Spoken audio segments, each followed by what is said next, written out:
Picture this: a single explosion brighter than an entire galaxy, unleashing more energy in seconds than our sun will produce in its entire lifetime.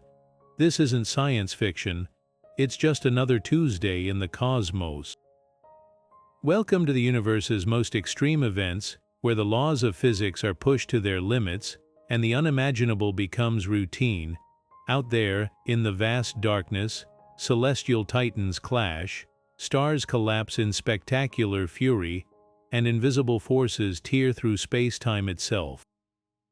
These aren't just cosmic fireworks, they're the engines that shape galaxies, forge elements, and rewrite the rules of reality, and today, we're diving headfirst into the chaos. Think about the last time you felt truly awestruck, maybe standing under a sky full of stars, or witnessing a powerful storm. Now multiply that feeling by a billion. That's the scale we're dealing with here. From supernovas that outshine entire solar systems to gamma-ray bursts so intense they could sterilize planets light years away, the universe operates on a level of energy that defies human intuition. These events aren't just distant curiosities, they're the fingerprints of creation itself, the violent births and deaths that sculpted everything we know. Without them, the atoms in your body, the gold in your jewelry, even the ground beneath your feet wouldn't exist. So why should you care? Because this isn't just a story about faraway explosions, it's a story about us. Every time we unravel one of these cosmic mysteries, we're piecing together our own origins. These cataclysms are the universe's way of whispering its secrets, and with each discovery, we get closer to understanding our place in the grand tapestry. Over the next 30 facts, we'll journey from the heart of dying stars to the edges of black holes, uncovering the science behind the universe's most violent and beautiful moments. Buckle up, this ride is about to get explosive. Gamma-ray bursts are the universe's ultimate fireworks, short-lived eruptions of energy, so intense they outshine entire galaxies for a fleeting moment. Imagine squeezing the entire lifetime output of a star like our sun into just a few seconds. That's the raw power we're talking about. These bursts come in two flavors: the long ones, lasting from a couple of seconds to several minutes, and the short ones, mere milliseconds to 2 seconds. The long bursts are the death cries of massive stars, collapsing into black holes in a hypernova explosion, so violent, it sends twin jets of gamma rays screaming across space at near light speed. The short bursts, those are even wilder cosmic collisions where neutron stars, the densest objects in the universe besides black holes, spiral into each other, merging in a cataclysm that ripples spacetime and blasts out gamma rays like a cosmic shotgun. What makes these events truly staggering is their energy. A single gamma-ray burst can release as much power as a supernova, but focused into narrow beams. If one of those beams were pointed at Earth, even from billions of light-years away, we'd detect it clearly. In fact, we have satellites like NASA Swift and Fermi telescopes catch these bursts regularly, some so bright they're visible to amateur astronomers with backyard telescopes. The record holder, GRE 220207, lit up sensors in 2022 with enough energy to rival the Sun's total output over its entire 10 billion-year lifespan, released in just a few seconds. But here's the twist: these explosions aren't just destructive, they're also cosmic messengers. Because gamma rays travel across the universe almost unimpeded, they give us a snapshot of conditions billions of years ago, when the universe was young and chaotic. Some of the bursts we detect happened so long ago, the Earth didn't even exist yet. By studying them, astronomers can peer back to the era of the first stars, uncovering clues about how galaxies formed and how the heavy elements like the gold in your ring or the uranium in nuclear reactors were forged in these violent stellar deaths. So while gamma-ray bursts might sound like doomsday events, they're also key to unlocking the story of everything. If gamma-ray bursts are the universe's flashbulbs, hypernova are the dynamite behind them, supernovas cranked up to 11. These aren't just dying stars, their stellar titans meeting their end in the most spectacular fashion imaginable. Picture a star so massive that when its core collapses, it doesn't just explode, it implodes with such violence that the shockwave rips the star apart from the inside out. The result, an explosion 100 times brighter than a typical supernova, capable of outshining its entire host galaxy for weeks. What sets hypernova apart is their connection to those long gamma-ray bursts we just discussed. When a hypernova occurs, the collapsing star doesn't just vanish, it leaves behind a newborn black hole, and in the process, launches twin jets of plasma at nearly the speed of light. These jets, narrower than a laser beam but packing unimaginable energy, are what we detect as gamma-ray bursts across cosmic distances. It's like the star's final scream, focused into a deadly whisper that echoes across the universe. But hypernovae aren't just destroyers, they're cosmic alchemists. Inside those searing explosions, conditions become so extreme that atoms are forged into elements heavier than iron, elements like gold, platinum, and uranium. In a regular supernova, these heavy metals might trickle out. In a hypernova, they're hurled into space like shrapnel from a bomb, scattering across interstellar clouds where they'll someday become part of new stars, planets, and possibly even life. That gold ring on your finger, its atoms might have been born in the heart of one of these apocalyptic events billions of years ago. Here's where it gets even wilder. Hypernovae are so rare that astronomers estimate only one occurs in a galaxy like ours every million years or so. Yet their impact is universal. Without these extreme explosions, the periodic table would be missing some of its most fascinating elements, and the cosmos would lack the building blocks for rocky planets like Earth. They're proof that sometimes it takes a catastrophe of unimaginable scale to create the ingredients for something new. So the next time you look up at the night sky, remember, somewhere out there, a star is dying in a blaze of glory, and in its death throes, it's sowing the seeds for futures we can't yet imagine. Quasars are the universe's ultimate power plant, supermassive black holes turned into cosmic beacons by their own insatiable hunger. Picture a black hole millions to billions of times heavier than our sun, gorging on gas, dust, and even entire stars.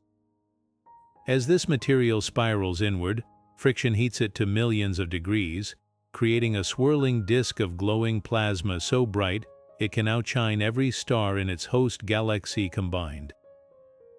But that's not all.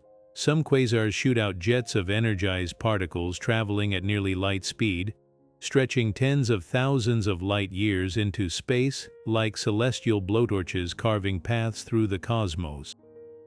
What makes quasars truly mind-bending is their sheer reach.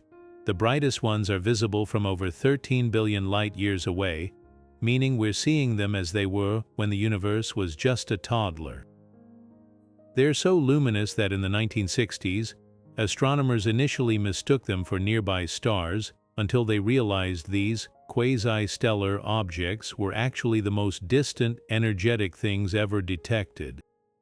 Even today, the quasar 3C273 holds records, beaming light at us from an astonishing 2 billion light-years away with the energy output of several trillion suns. But quasars aren't just flashy spectacles, they're invaluable tools for mapping the universe, because their light passes through clouds of gas and galaxies on its way to Earth. Astronomers use them like cosmic flashlights. By analyzing how their light gets absorbed, we can map the distribution of invisible matter across vast cosmic distances, uncovering the hidden scaffolding of the universe. They're also time capsules. The light from ancient quasars carries chemical fingerprints of the early universe, showing us how elements were scattered in the aftermath of the Big Bang. Here's the twist: every quasar is a phase.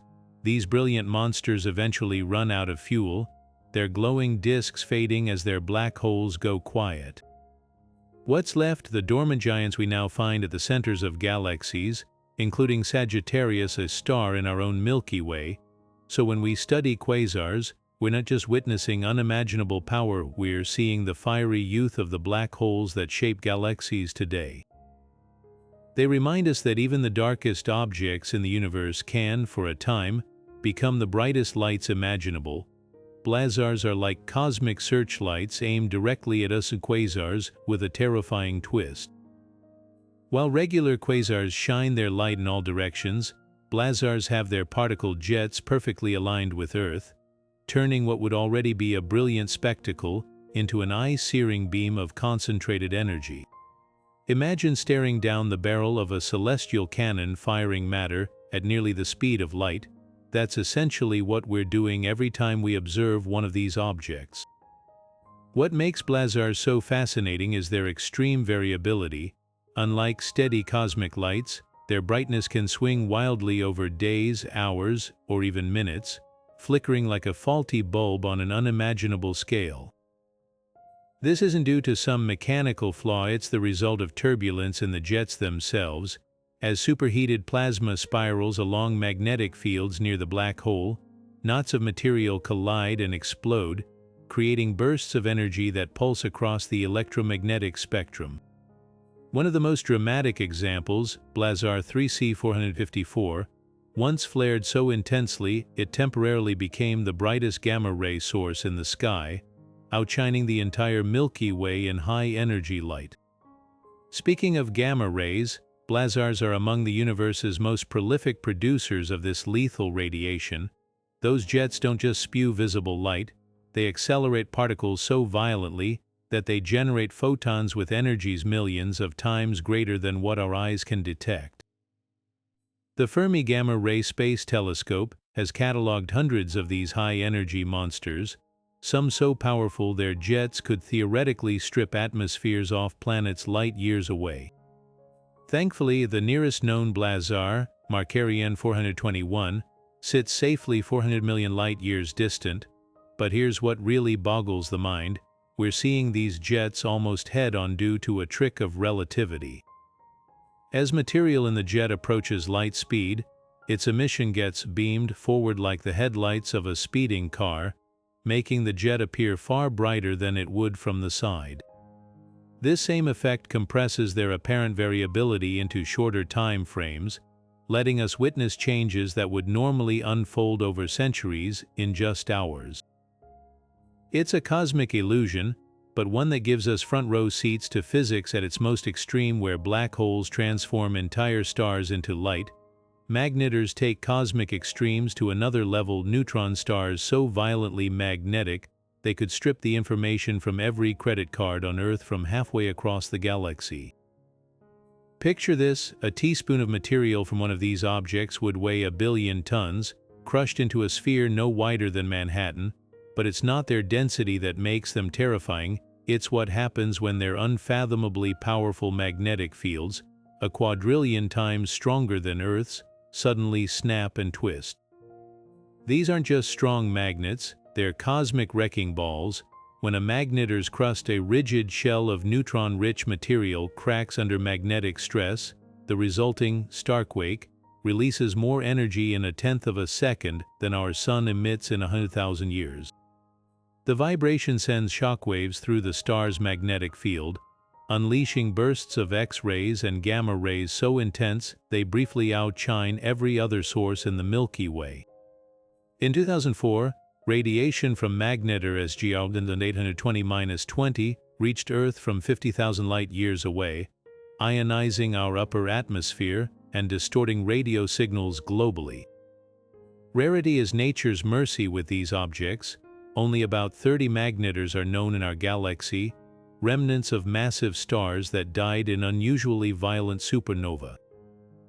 What sets them apart from regular neutron stars is rotation speed.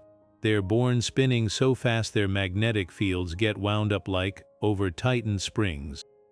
Over millennia they slow down, but during their active phase, their magnetic fields remain potent enough to rip apart molecules light years away. A planet within 10 trillion miles of one would have its atmosphere stripped and its surface bathed in lethal radiation within seconds. Yet magnetars aren't just destroyers, they're cosmic laboratories. Their extreme conditions let scientists test physics beyond what any earthbound experiment could replicate. The way their twisting magnetic fields warp space-time, for instance, provides clues about quantum gravity, and when two magnetars were found emitting bizarre, repeating radio bursts, it opened new debates about whether some fast radio bursts, those mysterious cosmic signals, might originate from these magnetic monsters. What's chilling is how casually deadly they are. Unlike black holes, which announce their presence by devouring stars, magnetars can lurk invisibly until their magnetic fields abruptly reconfigure. One near-Earth eruption could fry satellites and power grids, a reminder that the universe doesn't need black holes to wield apocalyptic power, but for astronomers, these terrifying objects are gifts, proving that even in death, stars find ways to rewrite the rules of physics. Pulsar wind nebulae are the universe's natural particle accelerators, cosmic whirlpools where dying stars churn space into a maelstrom of radiation. At their heart lies a pulsar, the crushed core of a supernova, spinning faster than a kitchen blender and firing beams of energy like a cosmic lighthouse. But it's what happens beyond the pulsar itself that transforms these objects into nature's most spectacular power plants. As the pulsar spins, its intense magnetic field whips charged particles outward at nearly light speed, creating a hurricane of electrons and protons that inflates a glowing bubble of energized gas, the pulsar wind nebula. The Crab Nebula stands as the textbook example, a sprawling cloud of filaments and energy 1,000 light-years from Earth. At its center spins the Crab pulsar, a neutron star completing 30 rotations every second, so precise in its timing that astronomers once used its pulses to calibrate atomic clocks. The energy it releases doesn't just light up the nebula, it shapes it. Streamers of gas stretch outward like cosmic brushstrokes, while shock waves from the pulsar wind collide with slower-moving debris, creating rippling sheets of X-rays and visible light. Hubble images reveal intricate loops and knots where magnetic fields trap particles, squeezing them until they emit synchrotron radiation, the same process powering particle accelerators on Earth, but on a scale no human machine could replicate. What makes these nebulae truly astonishing is their longevity. The Crab's pulsar has been energizing its surroundings for nearly 1,000 years, since the supernova was observed in 1954, yet the nebula shows no signs of fading. The secret lies in the pulsar's relentless spin-down energy. As it gradually slows, it converts rotational energy into particle acceleration, effectively powering its own glowing tomb. This isn't just a fading explosion, it's an ongoing event, with new structures forming as the wind plows into older material, but the real magic happens at the edges. There, particles pushed to extreme energies interact with interstellar gas, producing gamma rays detectable across the galaxy. Some of these particles escape entirely, joining cosmic rays, the high-energy rain that constantly bombards Earth. In a way, every pulsar wind nebula is a factory for the universe's most energetic particles, a natural collider where matter gets pushed to limits we struggle to recreate in laboratories. The Crab isn't alone. Nebulae like Vela and G21.5-0.9 showcase even more complex structures, with jets and toruses sculpted by their pulsar's magnetic fields. Each one is a unique experiment in high-energy physics, a reminder that the universe doesn't just create chaos, it harnesses it, turning stellar death into engines that light up the cosmos for millennia. So when you see those delicate filaments in telescope images, remember, you're not looking at a static remnant, you're witnessing a storm that's been raging since before the Renaissance, and will keep shaping space long after we're gone. The sun isn't just a placid ball of light, it's a seething cauldron of plasma, and when its tangled magnetic fields snap, the results can be spectacular. Solar flares are the sun's tantrums, explosions of pent-up energy so violent they can briefly outshine the sun's normal output across entire wavelengths. Picture a billion hydrogen bombs detonating in unison. That's the raw power of an X-class flare, the most intense category, but unlike bombs, these eruptions aren't random. They originate from sunspots, dark patches where the sun's magnetic field punches through the surface, creating loops of superheated gas that twist tighter and tighter until they reconnect, releasing enough energy to power human civilization for millennia in mere minutes. What makes these eruptions truly consequential is what they hurl into space. Alongside the flash of X-rays and ultraviolet light, flares often launch coronal mass ejections, billion-ton clouds of charged particles racing outward at millions of miles per hour. When one of these storms hits Earth, our planet's magnetic field funnels the particles toward the poles, creating shimmering auroras, but there's a darker side. The same particles can induce electric currents in power grids, fry satellite electronics, and disrupt radio communications. Modern society, with its reliance on delicate technology, is far more vulnerable than our ancestors could have imagined. The Carrington event of 1859 offers a haunting case study. That September, British astronomer Richard Carrington observed a colossal white flare erupting from the sun. 17 hours later, auroras painted the skies as far south as Cuba and Hawaii, while telegraph systems, the 19th century internet, went haywire. Operators reported sparks leaping from equipment, some even sending messages with disconnected power sources, running purely on atmospheric currents.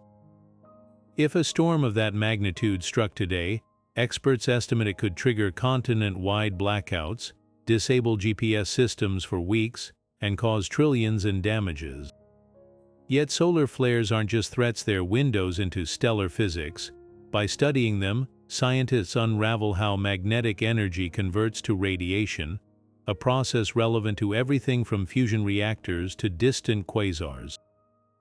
Satellites like NASA's Solar Dynamics Observatory capture flares in excruciating detail, revealing structures like plasma ribbons and shockwaves that defy earthly parallels. And as we venture deeper into space, understanding flares becomes existential. Astronauts beyond Earth's protective magnetic shield would need warning to shelter from lethal radiation bursts. So while the sun seems steady from our vantage point, it's a reminder that our star isn't just life-giving, it's capricious, capable of bending technology to its will with a flick of its magnetic fingers. The next time you see an aurora, remember, it's not just pretty lights, it's the sun reaching out, reminding us who's really in charge. While solar flares are bursts of radiation, coronal mass ejections are something far more tangible, the sun literally hurling chunks of itself into space. Imagine 1 billion tons of superheated plasma, a cloud of charged particles larger than 30 Earths, accelerating to millions of miles per hour as it breaks free from the sun's gravity. Unlike flares which reach us at light speed, CMEs take their time, anywhere from 15 hours to several days, to cross the 93 million miles to Earth. But when they arrive, they don't just deliver a light show, they slam into our planet's magnetic field like a cosmic tsunami. What makes CMEs so insidious is their structure. These aren't uniform blobs, but twisted ropes of magnetic flux carrying their own stormy weather. As they pass by satellites, they can induce electric currents strong enough to fry circuits, a phenomenon called a geomagnetically induced current. In 1989, a CME blacked out Quebec in 90 seconds, collapsing power grids and leaving 6 million people in the dark, but that was a glancing blow. The real nightmare scenario, a direct hit from a Carrington-level event, where the CME's magnetic orientation perfectly opposes Earth's, unleashing maximum chaos. Historical ice core data suggests such superstorms might occur every few centuries, with enough force to potentially disable transformers for months. Yet we're not defenseless. Networks of satellites like NASA Discover and the ESA Solar Orbiter now monitor the sun around the clock, providing critical warnings. When a CME erupts, scientists analyze its speed, size, and magnetic polarity to predict its impact. Even amateur astronomers contribute. Backyard telescopes equipped with hydrogen alpha filters can spot the solar filaments that often precede these eruptions. And in power stations worldwide, grid operators drill for space weather emergencies, ready to disconnect vulnerable transformers before a storm hits.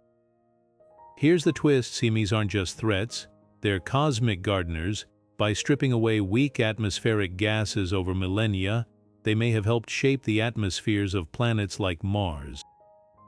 And every time one sparks auroras, it reminds us that Earth isn't an isolated oasis, it's part of the Sun's dynamic ecosystem. So while we prepare for the worst, we should also marvel at these colossal eruptions, for they connect us to the star that gives us life. And occasionally reminds us who's boss. Our Sun's mightiest flares pale in comparison to the true monsters of the galaxy, stars capable of unleashing superflares, eruptions so violent they redefine what we thought possible. Imagine an outburst packing the energy of 10,000 regular solar flares, a detonation so bright it momentarily outshines the star itself.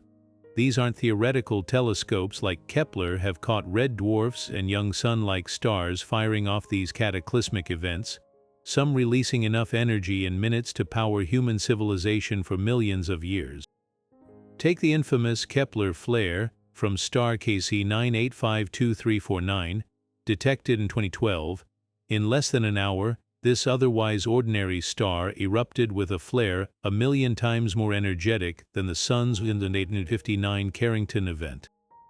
For perspective, if Earth orbited that star, the resulting radiation blast would have vaporized our ozone layer, bathed the surface in lethal X-rays, and potentially triggered mass extinctions. Yet here's the chilling part: Kepler data suggests such stars might experience superflares weekly, turning habitable zones into cosmic shooting galleries. What fuels these extreme outbursts? Youth and spin. Young stars rotate faster, churning their magnetic fields into hyperactive tangles. When these fields snap, they release pent-up energy on staggering scales. Even more unsettling, some older, seemingly quiet stars like our Sun might still harbor this potential. Ice core evidence hints our own star may have produced a superflare around 750 BCE, an event that would today collapse global power grids in seconds. The implications for alien life are sobering. Red dwarfs, the most common stars in our galaxy, are notorious superflare producers. Planets orbiting in their habitable zones, like the much-studied TRAPPIST-1 system, could be regularly sterilized by these outbursts, their atmospheres stripped away like sand-blasted paint. Yet some microbes on Earth survive extreme radiation, hinting life might persist in underground oceans or under thick ice layers. Here's the twist: superflares might also kickstart life. The same radiation that damages DNA can also trigger chemical reactions, building complex organic molecules, and for civilizations advanced enough to shield themselves, these events could serve as cosmic wake-up calls, reminders that the universe rarely plays nice. Telescopes like TESS now hunt for superflares daily, each detection rewriting our understanding of stellar violence and the fragile boundaries of habitability. One thing certain when it comes to stellar tantrums: our Sun's worst days might just be a warm-up act. A star's death is usually a solo affair, a supernova explosion, or quiet fade into darkness. But sometimes gravity writes a more gruesome script. When a star wanders too close to a supermassive black hole, the tidal forces stretching it apart make a medieval torture rack look gentle. Astronomers call these cosmic executions tidal disruption events, and they are among the most violent spectacles in the universe.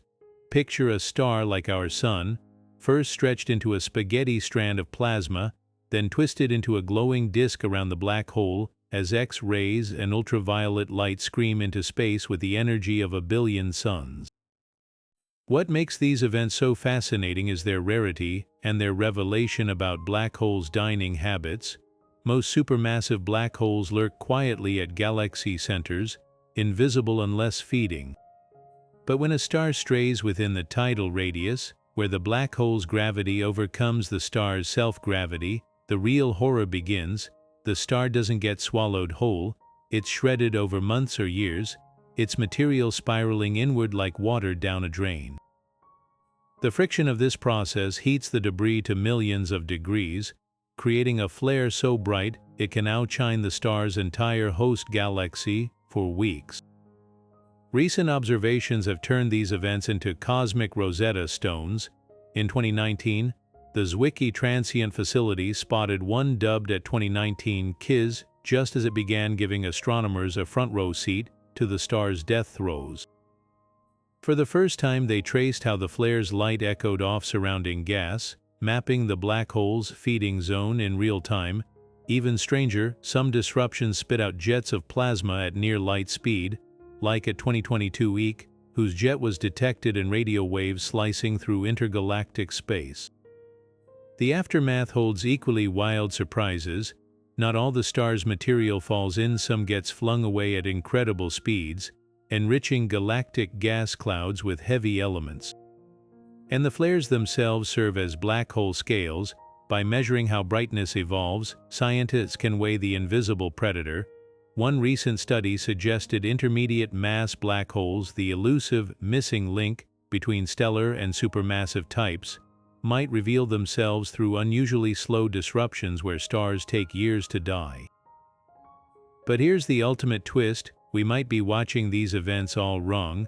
New simulations suggest some disruptions don't produce bright flares at all. The black hole simply gulps the star silently, like a snake swallowing prey whole. It's a reminder that for all their violence, tidal disruptions are just fleeting glimpses into the dark, messy process of how black holes grow.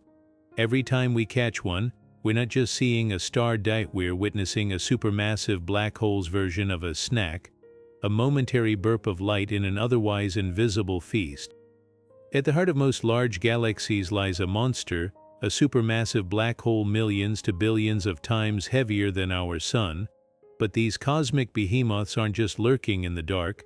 Some are ravenous, devouring gas and stars at staggering rates while belching out enough energy to outshine every star in their galaxy combined. Astronomers call these feeding frenzies active galactic nuclei, or AN, the most powerful persistent engines in the universe. Not all AGN are created equal. Some, like Seyfert galaxies, blaze with relatively gentle energy, their central black holes dining steadily on a thin diet of interstellar gas. Their light comes mostly from glowing disks of superheated material, accretion disks, where friction heats gas to millions of degrees before it vanishes past the event horizon. But then there are radio galaxies, the bullies of the cosmic neighborhood. These AGN focus their energy into colossal jets that punch through intergalactic space for hundreds of thousands of light years, accelerating particles to near light speed and lighting up radio telescopes across the universe. The jet from Galaxy M87, famously imaged by the Event Horizon Telescope, stretches 5,000 light years, a cosmic fire hose fed by a black hole's gravity. What truly boggles the mind is how AGN shape their surroundings. Those energetic outflows don't just vanish into the void, they smash into clouds of gas that might have formed new stars, heating and dispersing them. In massive galaxies, this creates a feedback loop. The black hole's feast regulates its host's growth, preventing runaway star formation that could lead to galactic obesity. Without AGN, some galaxies might balloon to unthinkable sizes, their star-birthing gas never dispersed. But here's the twist: some of the most dramatic AGN are hidden. So-called obscured active nuclei shroud themselves in thick dust clouds, their light absorbed and re-radiated as infrared warmth. Only specialized telescopes like NASA and NuSTAR can peer through this cosmic smokescreen to spy the monster within. Others, like quasars, blaze so brightly they drown out their host galaxies entirely, appearing as single points of light across billions of light years. The record holder, quasar J0329-0531, shines with the luminosity of 600 trillion suns, a beacon from the universe's toddler years. Yet even these titans eventually run out of fuel. The Milky Way's own Sagittarius, a star, is a quiet AGN fossil, its feasting days long past. That's the ultimate irony: the same forces that once made galaxies shine can also leave them dark. their central engines idle until fresh cosmic prey wanders too close. So when we study AGN, we're not just watching black holes eat, we're seeing the invisible hands that sculpt galactic evolution itself. When black holes feed, they don't just consume, they spit. Relativistic jets are the universe's ultimate power surges, narrow beams of plasma screaming across space at nearly light speed, carrying enough energy to reshape entire galaxies. These aren't gentle streams, they're cosmic fire hoses, channeling the raw fury of a black hole's spin and magnetic fields into focused beams that can stretch for thousands of light years. The most famous example, the colossal jet erupting from galaxy M87, immortalized by the Event Horizon Telescope in the same campaign that gave us the first black hole shadow image. What makes M87's jet so mesmerizing isn't just its scale, though at 5,000 light-years long, it could bridge the gap between Earth and the nearest star 1,000 times over. It's the precision. Despite the chaos of a supermassive black hole's environment, the jet remains incredibly narrow, barely spreading as it plows through intergalactic space. That tight focus comes from the black hole's magnetic fields, which act like the walls of a particle accelerator, squeezing plasma into a beam so concentrated it outshines entire star clusters. But here's where relativity really warps the mind, because this material is moving at 99% the speed of light. Time and space distort in ways straight out of a sci-fi novel. From our perspective, knots of plasma in the jet appear to move faster than light, an illusion caused by their near-light speed trajectory almost lining up with our line of sight. It's like watching a cosmic laser beam sweep across a wall. Even though the light particles aren't breaking any speed limits, the spot they illuminate can seem to outpace reality. The energy in these jets defies comprehension. The M87 jet alone pumps out enough power to supply Earth's energy needs for billions of years, all from particles accelerated in a magnetic maelstrom we're only beginning to understand. Some of those particles, when they collide with interstellar gas, produce gamma rays detectable across the universe. Others escape entirely, joining the mysterious cosmic rays that rain down on our atmosphere daily. Yet for all their violence, relativistic jets are sculptors. By slamming into surrounding gas clouds, they can trigger or stifle star formation, carving bubbles in galaxies where no new suns will ever ignite. They're the ultimate example of destruction breeding creation, proving that even the darkest objects in the universe can, paradoxically, light the way for everything else. So when you see that iconic image of M87's jet, remember, you're not just looking at a streak of light, you're witnessing a black hole signature on the cosmos, written in plasma and powered by physics at its most extreme. Every second, thousands of cosmic bullets tear through your body, invisible, silent, and packing enough energy to shatter atoms.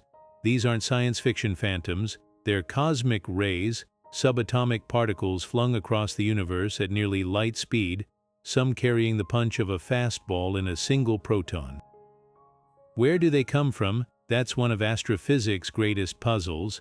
Some might originate in the remains of supernovas, where shockwaves act as natural particle accelerators.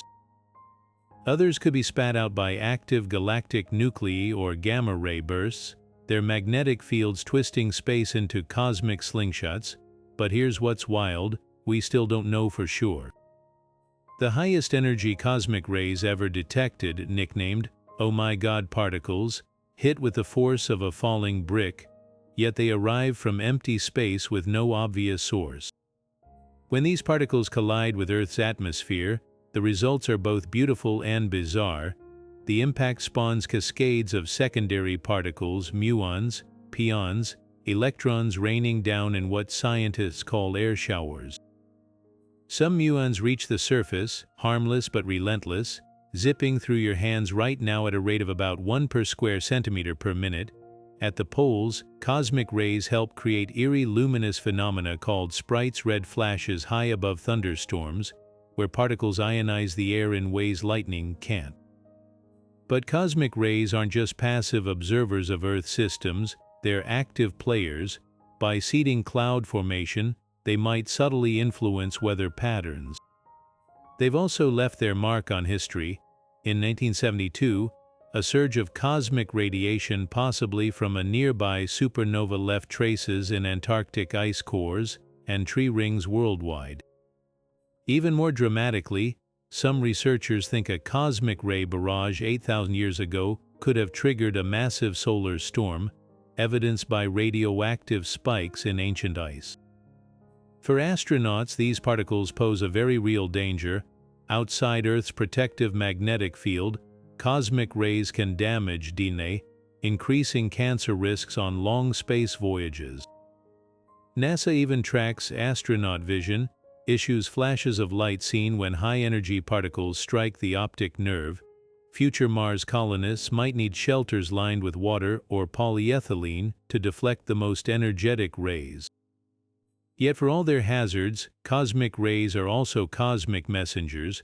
By studying them, physicists have discovered antimatter raining down from space and glimpsed exotic particles that don't fit the standard model. Huge detectors like the Pierre Auger Observatory in Argentina catch air showers using tanks of pure water, waiting for the faint blue glow of Cherenkov radiation, a telltale sign a cosmic ray has arrived. The next time you see a shooting star, remember it's not the only thing falling from space. Somewhere overhead, particles older than the solar system are silently rewriting the rules of physics, one atomic collision at a time. Deep in the crushing gravity wells around black holes and neutron stars, something extraordinary happens. Light itself transforms into matter. This isn't alchemy, it's physics pushed to extremes. When gamma-ray photons, the most energetic form of light, collide near these cosmic monsters, they can spontaneously morph into pairs of particles, electrons and their antimatter counterparts, positrons.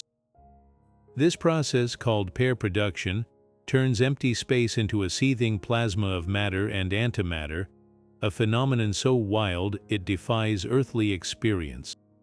Picture a gamma-ray photon packing millions of times more energy than visible light. In normal conditions, it would zip through space unimpeded, but near a black hole's accretion disk or a magnetar's magnetic field, space becomes a particle factory. The photon encounters such intense energy that its existence becomes unstable, like a stretched rubber band snapping.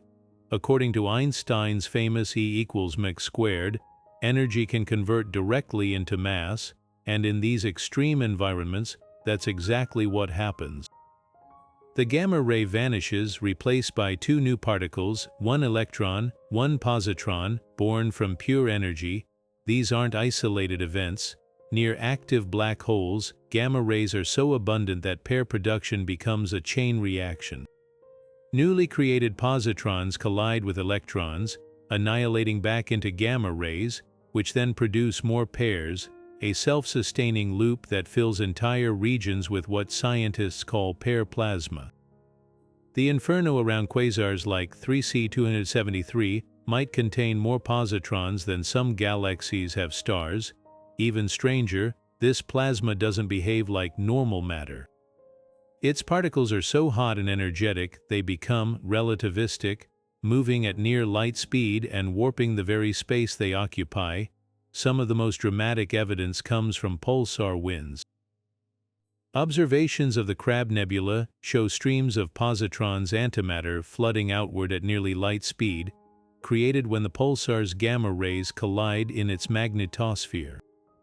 Similar processes might explain mysterious signals from deep space, like the excess positrons detected by the Alpha Magnetic Spectrometer aboard the International Space Station. Could some of these particles be the distant echoes of black hole feasts or neutron star quakes? What's truly mind-bending is how this phenomenon bridges quantum physics and cosmic scales. Pair production was predicted in labs decades ago, but seeing it play out on stellar stages reveals nature's flair for amplification. It's also a reminder that matter isn't some fixed commodity, it's a temporary state, a flickering arrangement of energy that the universe can rewrite in the blink of an eye. So the next time you hear about antimatter in sci-fi, remember, the truth is far stranger, and it's happening right now in the dark hearts of distant neutron stars. When two neutron stars' cosmic skeletons so dense, a teaspoon of their material weighs 1 billion tons, spiral toward each other, the universe holds its breath. These aren't gentle collisions, they're cataclysmic mergers where gravity and nuclear forces wage war, producing explosions called kilonovae that rewrite the rules of physics. Picture this: two city-sized objects, each packing more mass than our Sun, whirling around each other hundreds of times per second before smashing together at 1/3 the speed of light. The shockwaves ripple through spacetime as gravitational waves, while the collision unleashes gamma-ray bursts, those lethal cosmic beams we discussed earlier, alongside a fireball of radioactive debris glowing 1,000,000 times brighter than the Sun. What makes these events truly extraordinary isn't just their violence, it's what they create. The extreme conditions inside the merger forge elements heavier than iron through a process called rapid neutron capture, or the R process. Atoms get bombarded by free neutrons so fast they can't decay, growing into unstable behemoths that later settle into gold, platinum, uranium, and other precious metals. Scientists estimate a single kilonova can produce hundreds of Earth masses worth of gold alone, flinging it into space where it'll someday seed new stars and planets. That wedding ring on your finger, its atoms might have been forged in a neutron star collision billions of years before our solar system even existed. The smoking gun came in 2017 with GW 170817, the first kilonova detected via gravitational waves by LIGO and Virgo observatories. As the neutron stars merged 130 million light-years away, telescopes worldwide caught the aftermaths, a bizarre, red-then-blue light show caused by radioactive decay in the expanding debris cloud. Spectra revealed telltale signatures of strontium, cesium, and tellurium, confirming what theorists had long suspected: these cosmic crashes are nature's ultimate alchemy labs. Yet kilonovae aren't just element factories, they're multitasking marvels. The same event that produces heavy metals also launches jets of particles moving at 99% light speed, creating short gamma-ray bursts when viewed head-on. Some mergers might even birth magnetars, those ultra-magnetic neutron stars we covered earlier, if the collision's remnant has enough spin, and the gravitational waves they emit aren't just ripples, they're cosmic measuring tapes, letting scientists calculate the universe's expansion rate with unprecedented precision. Here's the twist: these events might be more common than we thought. Before GW 170817, astronomers guessed Milky Way-sized galaxies hosted 1 kilonova every 100,000 years. But new data suggests they could happen every few decades, meaning the universe might be continuously dusting itself with gold, like some extravagant cosmic baker. Future telescopes like the Vera Rubin Observatory aim to catch dozens yearly, turning what was once theoretical into routine observations, so the next time you hear about neutron stars colliding, remember you're not just witnessing destruction. You're seeing the universe reinvent itself, turning the remains of dead stars into the building blocks for new worlds, and maybe even life. Fast radio bursts are the universe's most enigmatic text messages, blips of radio waves so powerful they outshine entire galaxies for just milliseconds before vanishing without a trace. These cosmic flashes, traveling billions of light-years to reach us, pack more energy than the Sun emits in 80 years into a pulse shorter than the blink of an eye.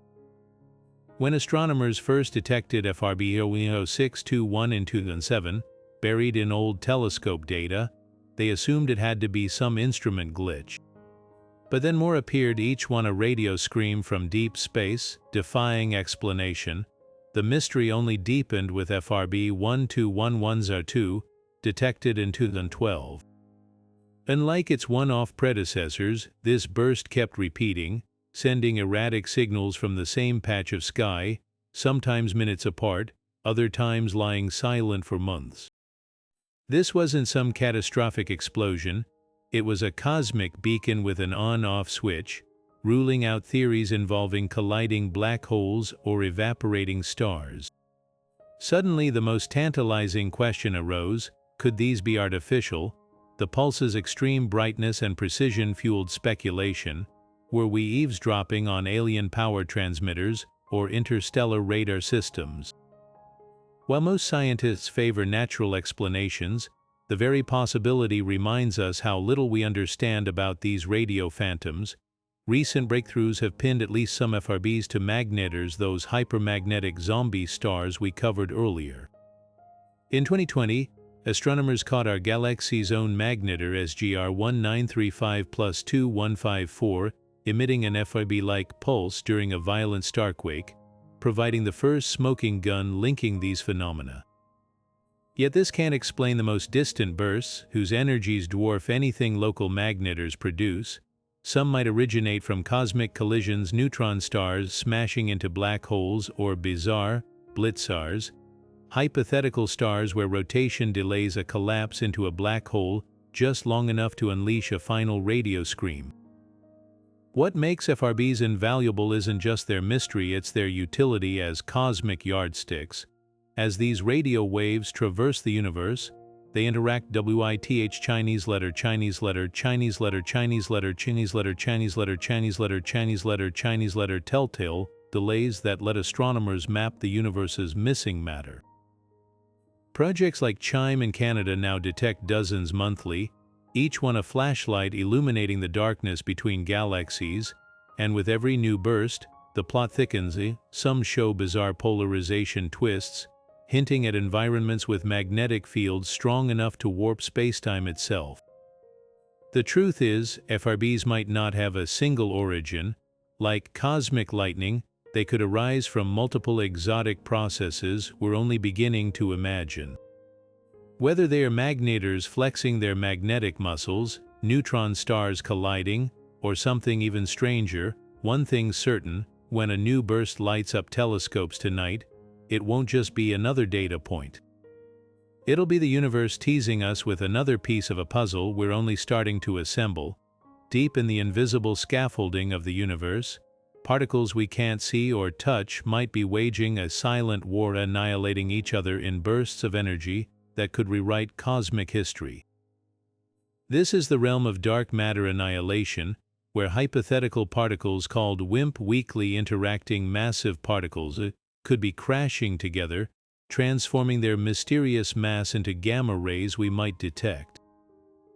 Picture two phantom weights moving through space, invisible to every telescope, until by some rare chance they collide and vanish in a flash of light, a billion times more energetic than visible light. That's the tantalizing possibility physicists have chased for decades, scanning the skies for gamma-ray signatures that no known cosmic process can explain. The best hunting grounds, places where dark matter should pile up like snowdrifts, especially the hearts of galaxies, take the Milky Way center, where gravity's pull is strongest. There, astronomers suspect an immense halo of dark matter swirls around our supermassive black hole, Sagittarius a star. If WIMP exist, their density here could be high enough for frequent collisions. Telescopes like Fermi have spent years staring at this region, searching for an excess of gamma rays at specific energies that might betray dark matter's handiwork. One intriguing signal, dubbed the Galactic Center Excess, shows a mysterious glow around 10,000 electronvolts, exactly where some theories predict annihilating WIMP would shine. Yet the plot thickens. Alternative explanations like undiscovered pulsars or cosmic ray interactions could mimic the signal. That's why scientists cast a wider net, studying dwarf galaxies, tiny, dark matter-rich satellites of the Milky Way with minimal, normal matter to muddy the data. Others peer at galaxy clusters, where dark matter's gravitational fingerprints are unmistakable, or analyze the cosmic gamma-ray background for whispers of ancient annihilations in the early universe. Even the sun isn't off limits. Some experiments search for neutrinos created as dark matter particles scatter and annihilate in our star's core. The stakes couldn't be higher. If we ever confirm dark matter annihilation, it wouldn't just solve one of astrophysics' greatest mysteries, it could reveal an entirely new branch of particle physics.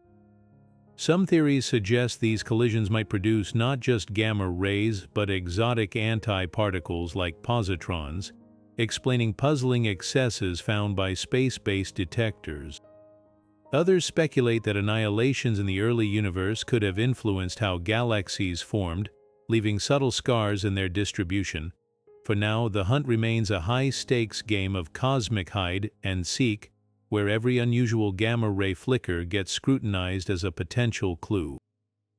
Future observatories, like the Cherenkov telescope array with its unparalleled sensitivity, aim to sift through the noise with surgeon-like precision. Whether dark matter annihilates or not, the search itself is reshaping our understanding of the invisible forces that bind the cosmos, and if we do catch that telltale flash of light from the void, it'll be more than a discovery, it'll be our first conversation with the universe's best-kept secret. Among all the universe's doomsday scenarios, none are more chilling or more bizarre than vacuum decay. Picture the fabric of reality itself as a fragile hilltop, balanced precariously between two valleys. Right now we exist in what physicists call a false vacuum, a seemingly stable state that's actually teetering on the edge of something far deeper. If somewhere in the cosmos, a tiny patch of space were to quantum tunnel into the true vacuum, it could trigger an unstoppable wave that rewrites the laws of physics at the speed of light, erasing everything in its path like a cosmic reset button. No supernova, no black hole, not even the mightiest gamma-ray burst could match the finality of this event. The universe as we know it wouldn't just end, it would be unmade.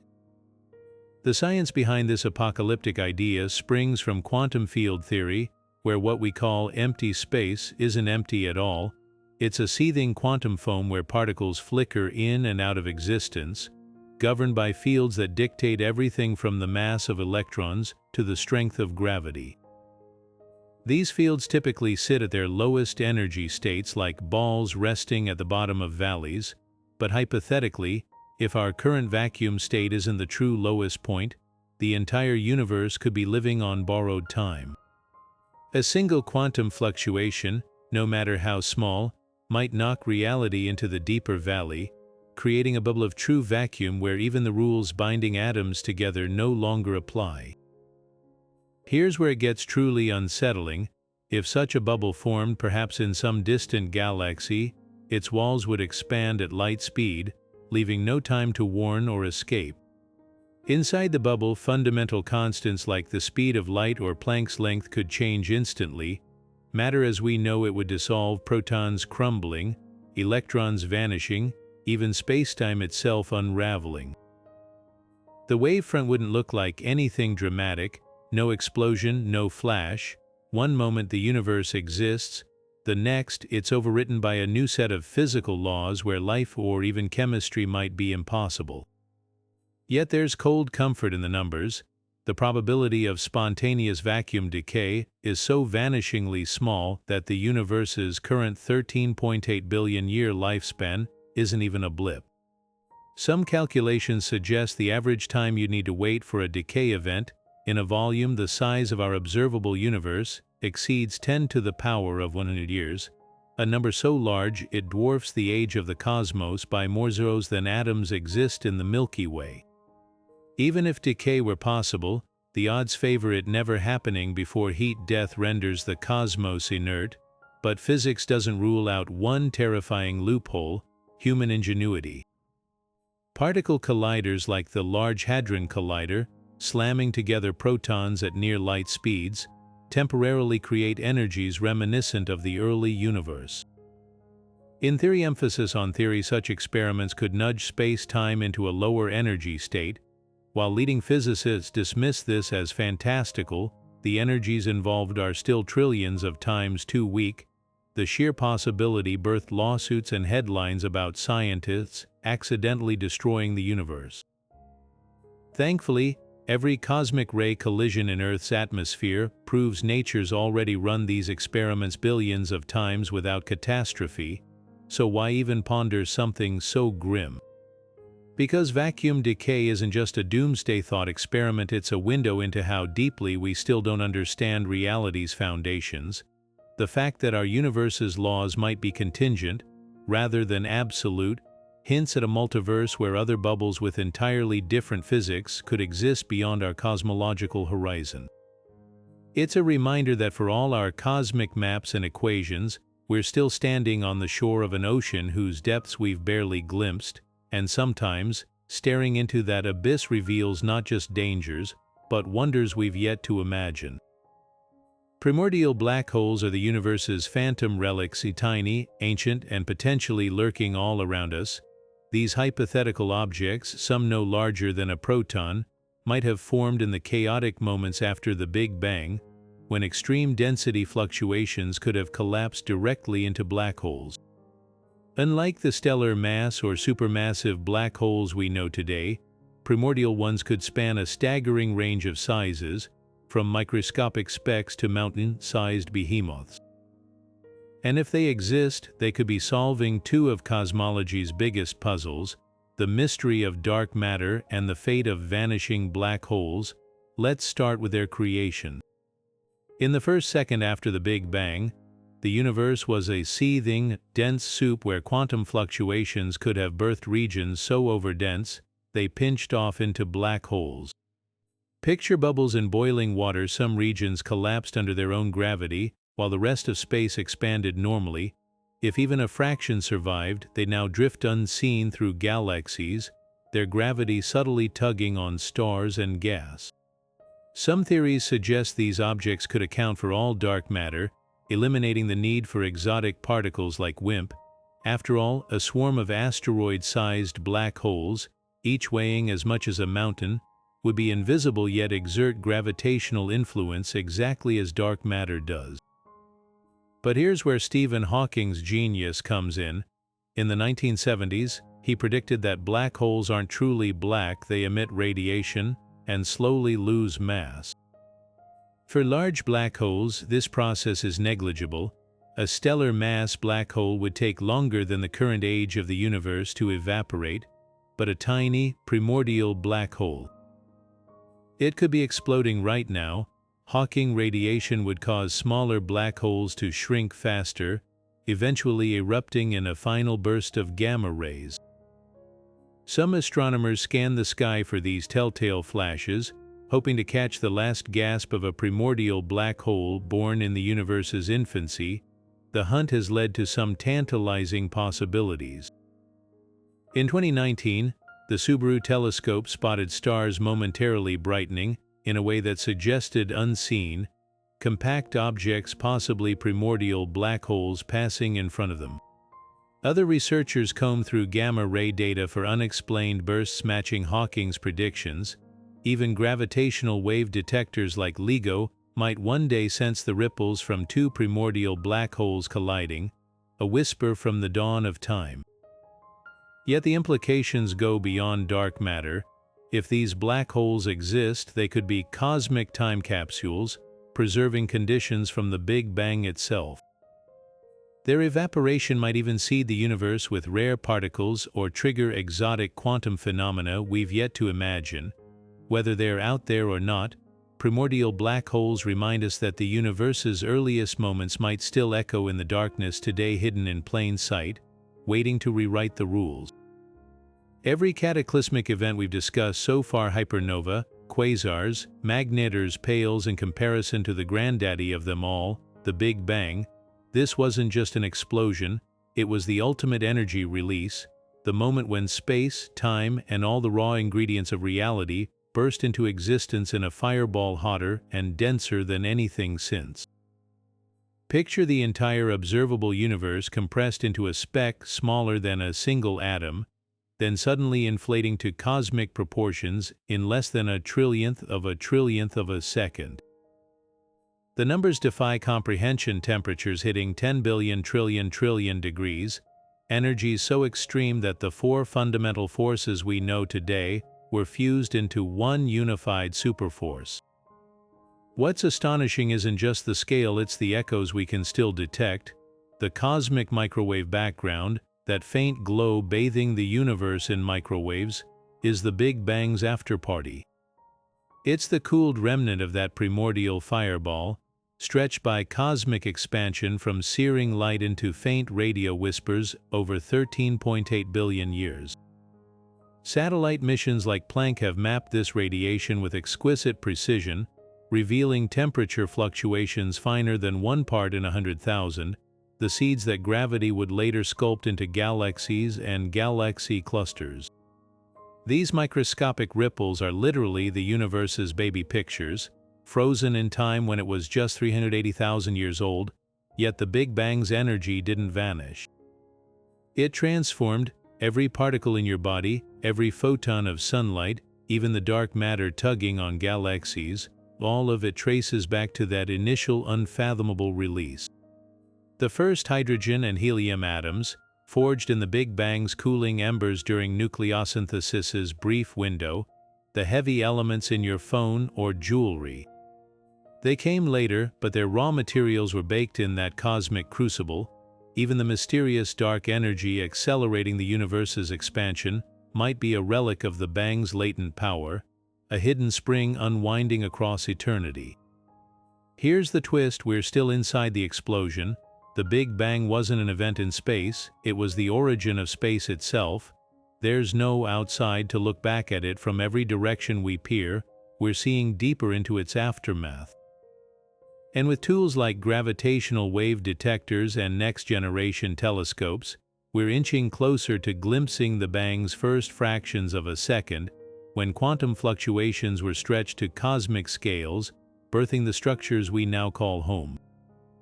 So when you hear about black holes or gamma-ray bursts, remember they're just sparks compared to the firestorm that started it all. The Big Bang didn't just shape the universe, it is the universe, an ongoing event we're all riding like surfers on the crest of an unimaginable wave. For a fraction of a second after the Big Bang, the universe did something that seems impossible. It expanded faster than the speed of light. This wasn't just rapid growth, it was exponential, stretching a space smaller than a proton to the size of a grapefruit in less time than it takes light to cross an atom. Scientists call this the inflationary epoch, and it's one of the most radical ideas in cosmology. Forget cosmic zoom buttons, this was reality itself hitting hyperdrive, rewriting the rules of physics in ways we're still unraveling. What makes inflation so crucial isn't just the speed, it's the problems it solves. Look at the cosmic microwave background, that afterglow of the Big Bang. No matter which direction we point our telescopes, its temperature is nearly identical, varying by less than 1 part in 100,000. But here's the puzzle. Regions of the universe now billions of light-years apart were once close enough to exchange heat, yet not enough time has passed since the Big Bang for them to reach equilibrium. It's like walking into a room where 2 cups of coffee, poured at opposite ends, are mysteriously the exact same temperature despite never being near each other. Inflation fixes this by proposing that everything we see was once crammed into a tiny, ultra-connected space that got blown apart before temperatures could diverge. Then there's the flatness problem. The universe's geometry is eerily balanced between open and closed, like a pencil perfectly poised on its tip. Without inflation, this perfect equilibrium would require impossibly fine-tuned initial conditions, a 1 in a trillion coincidence. But inflation's rapid stretching smoothed out any curvature, flattening the cosmos like a balloon expanding to cosmic proportions. The mechanism behind this: a peculiar quantum field called the inflaton. Picture it as cosmic molasses, a sticky energy field that temporarily dominated the early universe, exerting negative pressure that drove space apart. As this field decayed, its energy reheated the universe, creating the hot soup of particles we recognize as the Big Bang's aftermath. The wrinkles in this field became the seeds for galaxies, magnified by inflation into the vast cosmic web we see today. Here's where it gets wild. Some theories suggest inflation never truly stopped, that our universe is just one bubble in an eternally inflating multiverse, where new universes constantly sprout like buds on a fractal tree. If true, our entire cosmos might be a speck in a froth of realities, each with different physical laws, yet inflation isn't without its critics. Some physicists argue it's too flexible, able to explain almost any observation after the fact. Others seek alternatives, like bouncing cosmologies where the Big Bang was a rebound from a prior collapse. But for now, inflation remains the leading framework, not just because it's elegant, but because its predictions, like the specific pattern of cosmic microwave background fluctuations, keep matching observations with uncanny precision. So when you gaze at the night sky, remember, the vast, seemingly serene universe was born from a heartbeat of chaos, a moment when reality itself lost the brakes and raced beyond light speed. And the echoes of that frenzy, the galaxies, the stars, even the atoms in your hands, are all relics of the universe's most audacious growth spurt. For hundreds of millions of years after the Big Bang, the universe was a foggy void, no stars, no galaxies, just endless darkness. This cosmic dark age ended when the first generation of stars switched on like celestial floodlights, burning so fiercely they tore apart the very fabric of space around them. How? Through a process called reionization, where ultraviolet radiation from these primordial giants stripped electrons from neutral hydrogen atoms that had filled the universe, transforming it from an opaque sea into the transparent cosmos we know today.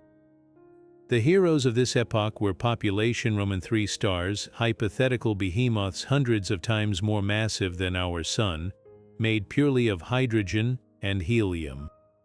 Unlike modern stars, these lacked heavier elements to help them cool and stabilize, so they burned hot and fast, living violently brief lives before exploding as supernovas. But in their short existence, their intense UV light acted like cosmic bleach, ionizing hydrogen atoms one by one across vast distances. Slowly, bubbles of ionized gas formed around these stars, then around the first proto-galaxies, until eventually the bubbles overlapped and the entire universe became transparent to light.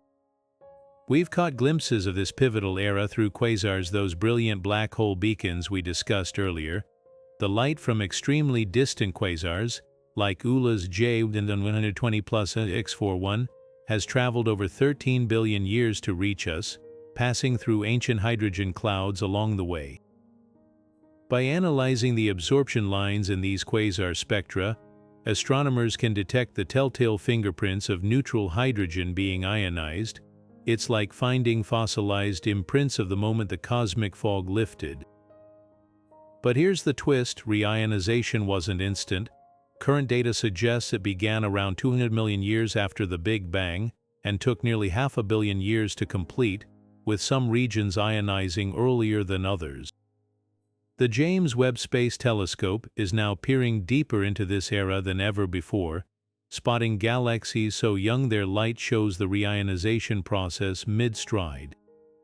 One of its most astonishing finds, galaxy candidates like Galactic 13, existing when the universe was just 300 million years old, so early they might harbor some of the very stars that kicked off reionization itself. What's mind-blowing is how fragile this transition was. If those first stars had been slightly less luminous, or if dark matter had clustered differently, reionization might have stalled, leaving the universe permanently shrouded. Instead, their fury carved the clear pathways that let light travel freely, the very reason we can look back and see their handiwork today. So every time you gaze at the night sky, you're witnessing the aftermath of the universe's greatest coming-of-age story, written in starlight across 13 billion years. Galactic collisions are the universe's ultimate demolition derbies, cosmic car crashes where entire galaxies, each containing hundreds of billions of stars, slam together in a chaotic dance of gravity and fire. Picture two vast islands of stars, gas, and dark matter, each stretching hundreds of thousands of light years across, approaching one another at hundreds of kilometers per second. The result isn't destruction, though, it's transformation. As the galaxies intertwine, their spiral arms distort into tidal tails, flinging stars into space like sparks from a grinding wheel. The interstellar gas clouds, once dormant, smash together with such force they ignite a fireworks display of newborn stars, starbursts so intense they can outshine the rest of the galaxy combined. Take the antennae galaxies, one of the closest and most studied colliding pairs. Hubble images reveal a chaotic tapestry of blue star clusters, each one a nursery where thousands of stars are born in just a few million years, compared to the Milky Way's sedate pace of a few stars annually. Meanwhile, the galaxy's supermassive black holes, once hidden in their separate cores, begin a gravitational tango, spiraling toward each other as they're fed by streams of gas torn loose in the collision. Eventually, they'll merge too, shaking spacetime with gravitational waves detectable across the cosmos. This isn't just a distant spectacle, it's our future. In about 4 billion years, the Milky Way and Andromeda will meet in a slow-motion collision that will reshape our night sky forever. As the two galaxies approach, Andromeda will grow from a faint smudge to a looming disk, its gravity distorting the Milky Way's spiral arms into unrecognizable shreds. Stars will rarely collide, space is too vast, but the gas between them won't be so lucky. Vast clouds will compress, triggering starbursts so prolific they could outshine all current stars combined. Our descendants, if any survive, might witness new constellations forming in real time, while the Milky Way's central black hole, Sagittarius a star, and Andromeda's monster, P2, begin their own deadly waltz. Yet for all their violence, galactic mergers are cosmic recyclers. The same chaos that births stars also scatters heavy elements forged in supernova, enriching future generations of planets. Some simulations even suggest our own solar system was born from the debris of an ancient merger, its gold and uranium forged in collisions long before the sun ignited. So while these events seem apocalyptic, they're also creative proof that in the universe's grand story, destruction and rebirth are two sides of the same coin. Some galaxies don't just form stars, they binge on them, churning out suns at rates that defy logic. Known as starburst galaxies, these cosmic factories can produce hundreds or even thousands of stars annually, compared to the Milky Way's modest output of just a few.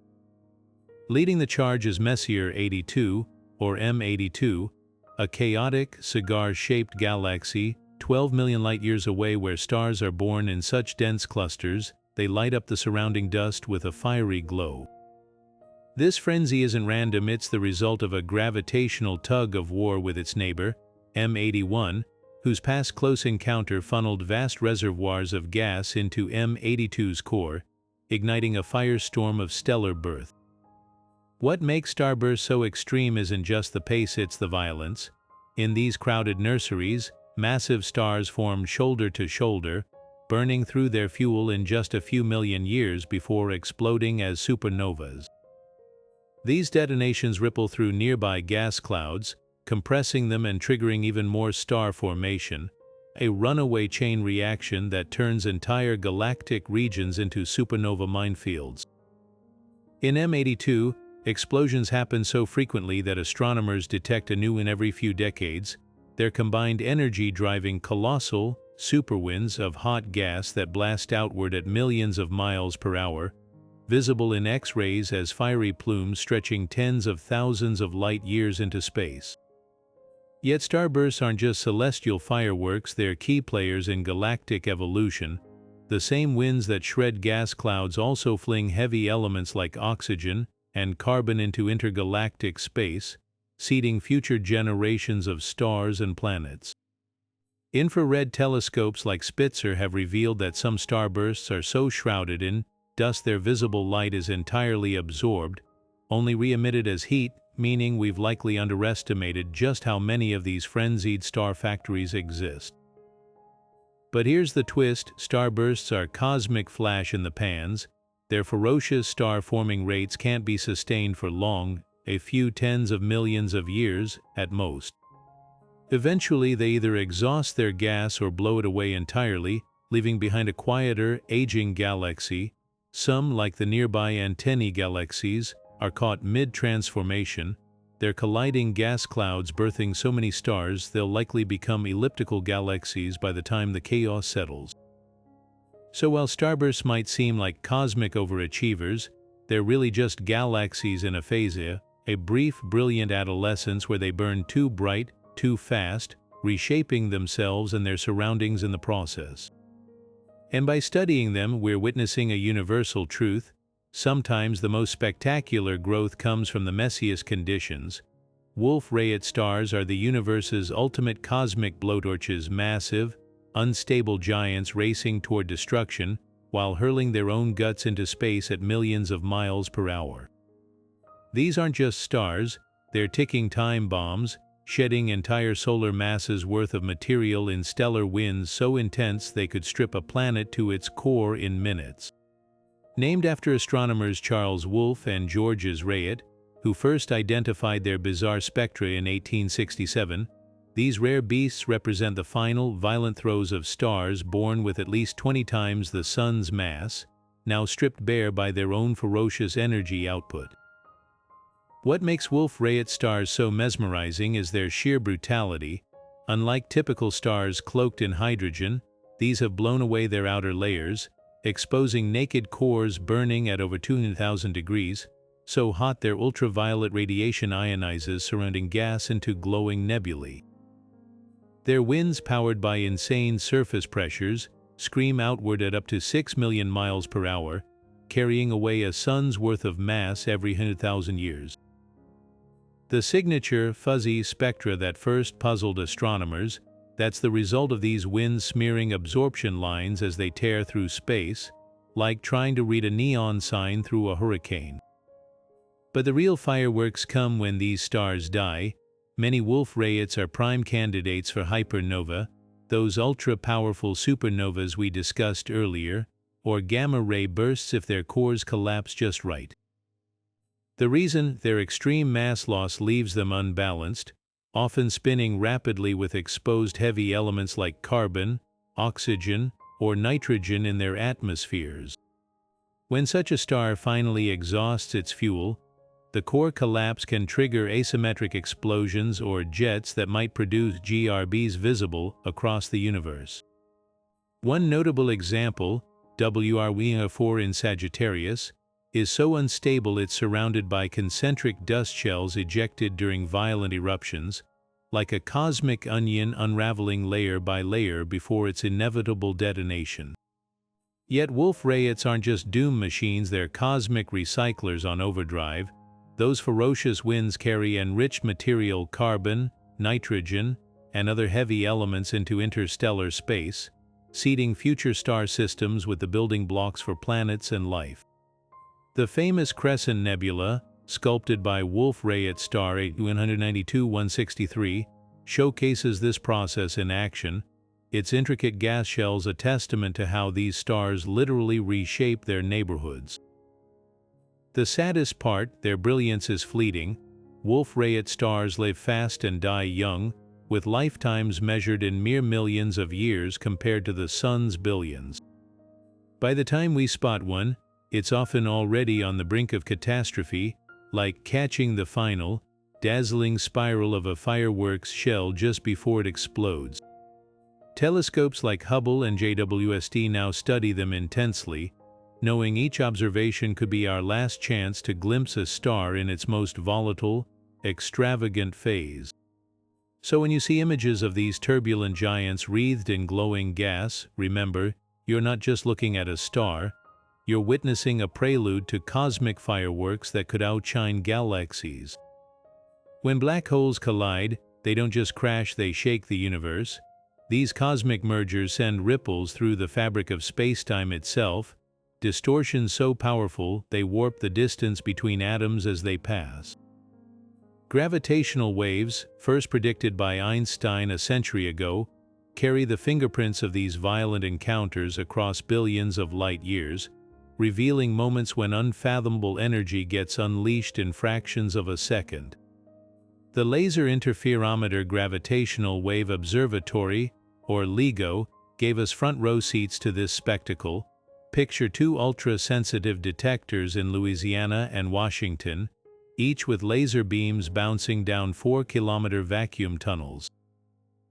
When a gravitational wave passes, it subtly stretches one arm while squeezing the other, shifting the laser's alignment by less than 1,000th the width of a proton. That infinitesimal wobble, detected in September 2015, marked humanity's first direct encounter with spacetime ripples from two black holes merging 3 billion light-years away.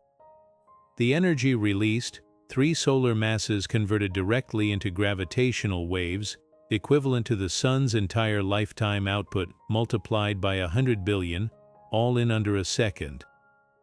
But the real showstoppers came in August 2017, when LIGO and its European counterpart Virgo spotted waves from colliding neutron stars. Unlike black holes, these ultra-dense stellar corpses flared invisible light, gamma rays, and X-rays, allowing telescopes worldwide to witness the aftermath. The event, dubbed GW170817, produced heavy elements like gold and platinum in quantities that shocked astronomers, proving these cosmic crashes are nature's ultimate alchemy labs. The scale of energy involved defies imagination. A typical black hole merger converts around 5% of its combined mass into pure gravitational waves. For context, Earth's entire nuclear arsenal represents less than a billionth of the Sun's annual output. Yet these events outshine all the stars in the observable universe combined during their brief crescendo. Some mergers, like GW1905-2 and 4 in May 2019, involved black holes so massive their collision formed a new black hole with 142 solar masses, the first confirmed intermediate mass black hole ever detected. What's revolutionary isn't just detecting these waves, it's what they reveal. Gravitational waves travel unimpeded through cosmic dust and gas, carrying pristine information about their sources. Already they've exposed black holes spinning at near light speed, neutron stars with impossibly smooth surfaces, and hinted at exotic objects we've yet to classify. As detectors grow more sensitive, we'll hear fainter whispers, perhaps even the primordial echoes of the Big Bang itself, tuning our ears to a universe that speaks not in light, but in the shudders of spacetime. Black holes aren't eternal prison cells, they leak. Thanks to a bizarre quantum quirk, even these cosmic vacuum cleaners can't hold on to everything forever. The culprit: Hawking radiation, a slow but relentless process where black holes evaporate particle by particle into nothingness. Picture the edge of a black hole's event horizon, where space itself churns with quantum uncertainty. Pairs of virtual particles constantly flicker in and out of existence, one with positive energy, one with negative. Normally, they annihilate instantly. But at the horizon's brink, gravity's grip can tear them apart, flinging the positive particle outward while the negative one falls in. To an outside observer, this looks like the black hole just emitted radiation energy stolen directly from the hole's mass. Stephen Hawking's groundbreaking insight in 1874 revealed this process isn't just theoretical. Over unimaginable timescales, black holes lose mass through these emissions, shrinking until they eventually vanish in a final, explosive pop. A stellar mass black hole might take 10 to the power of 67 years to evaporate, a number so vast it dwarfs the current age of the universe by 50 orders of magnitude. But smaller primordial black holes, if they exist, could be detonating right now, their death throes lighting up as gamma-ray bursts in distant corners of space. Here's where things get really weird. Hawking radiation poses one of physics' greatest paradoxes, the information loss problem. According to quantum mechanics, information, the fundamental details of particles that fell into the black hole, can never be destroyed. Yet if a black hole evaporates completely, what happens to that information? Does it vanish, breaking quantum theory's core rules, or is it somehow encoded in the radiation, scrambled beyond recognition? This puzzle has divided physicists for decades.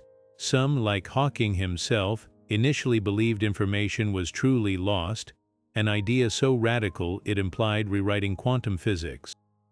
Others, like Leonard Susskind, argue for the holographic principle, where information gets smeared across the event horizon like a cosmic hard drive, slowly leaking back out via Hawking radiation's subtle correlations.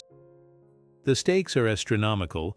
If information can be lost, it undermines our ability to predict the universe's evolution, a cornerstone of science. Recent breakthroughs in string theory and quantum gravity hint at solutions, with simulations suggesting information might escape via chaotic, quantum hair on black hole surfaces. Meanwhile, lab experiments using analog black holes like sound waves in superfluid helium are testing these ideas without needing a cosmic collision. Hawking radiation reminds us that even the universe's darkest monsters play by quantum rules, however strange. Their slow fade into oblivion isn't just an end, it's a gateway to deeper truths about reality itself, written in particles so faint we've yet to detect them directly. So while black holes may seem invincible, their quiet whispers of radiation prove nothing in the universe lasts forever, not even eternity itself. Cosmic strings are the universe's most enigmatic scars, hypothetical filaments of pure energy, thinner than a proton but stretching across billions of light years, left over from the Big Bang's fiery birth. Imagine cracks in the fabric of spacetime itself, forged when the young universe underwent a violent phase transition, like ice forming on a pond but on a cosmic scale. These aren't just theoretical oddities, they could be lurking invisibly all around us, their immense mass warping light from distant galaxies, and occasionally snapping with enough force to shake the cosmos. What makes cosmic strings so fascinating is their bizarre physics. Unlike black holes or stars, they'd be true one-dimensional objects, infinitely thin yet unimaginably dense, with just 1 gram of string stretching from here to the moon. Their gravity wouldn't follow the usual inverse square law.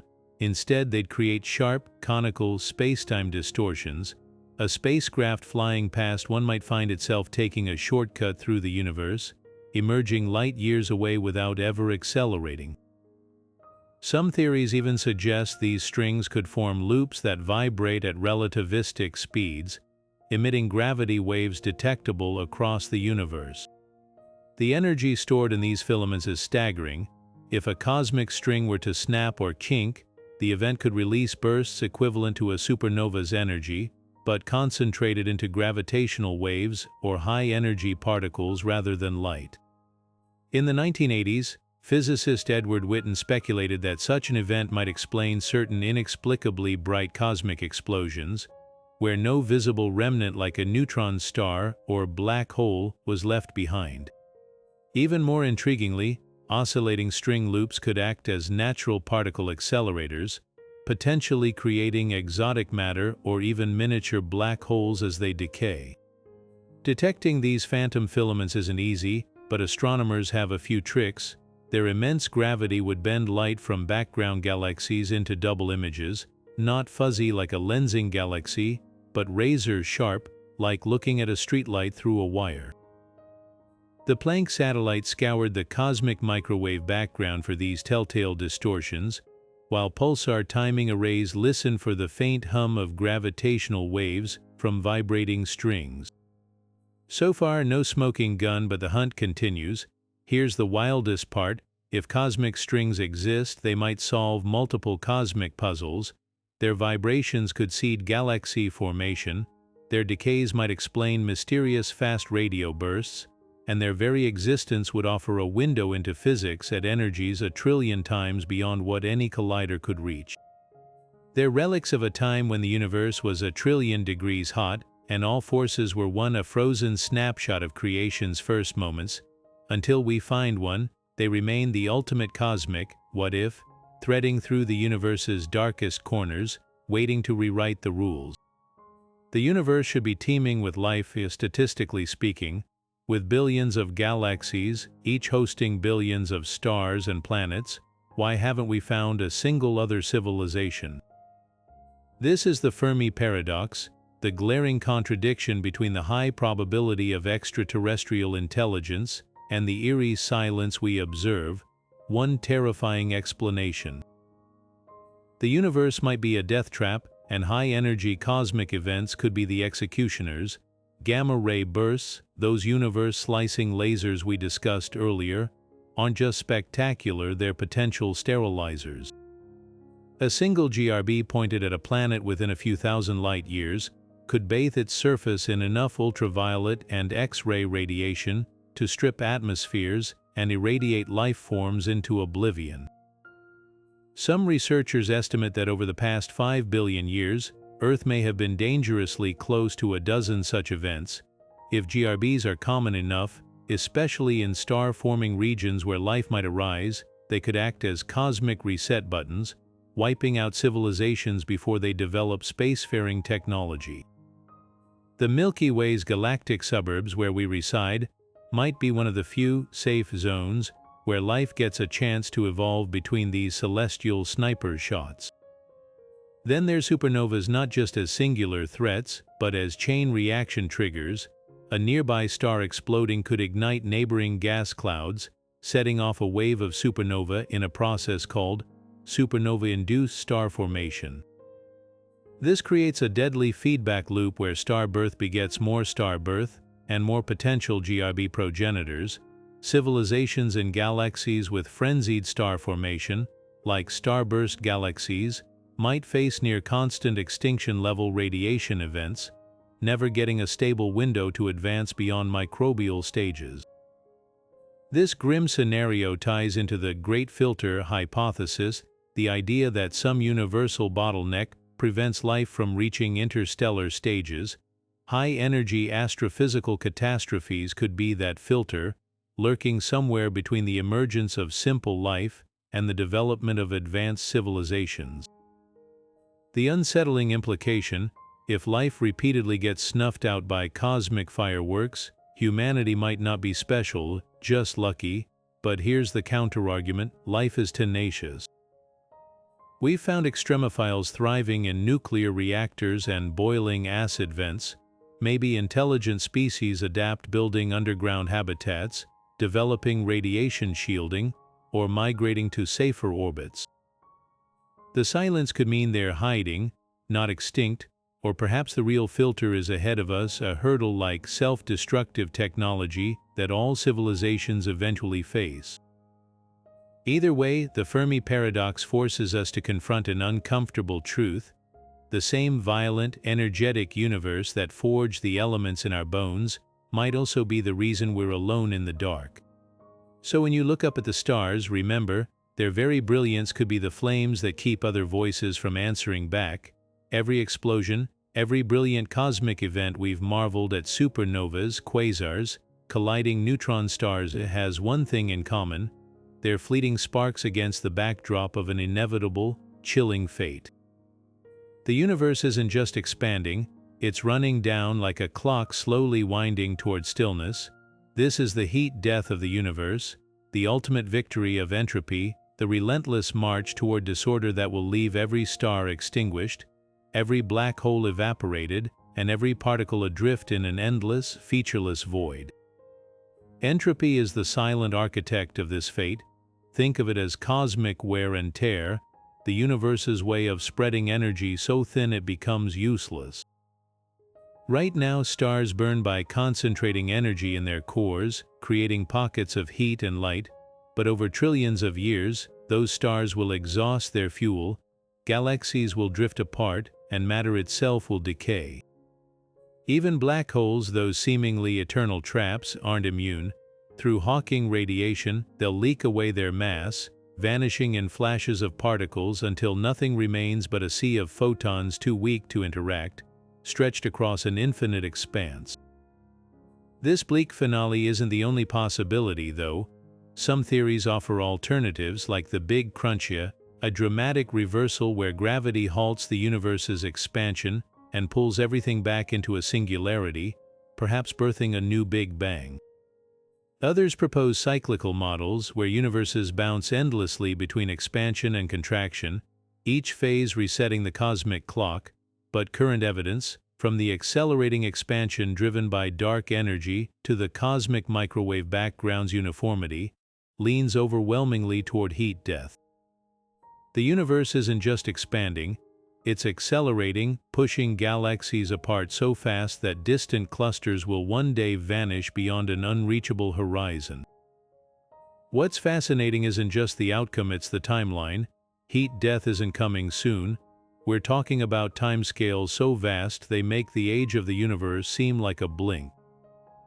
Protons, the building blocks of atoms, might decay over 10 to the power of 34 years. Black holes could take 10 to the power of 100 years to evaporate.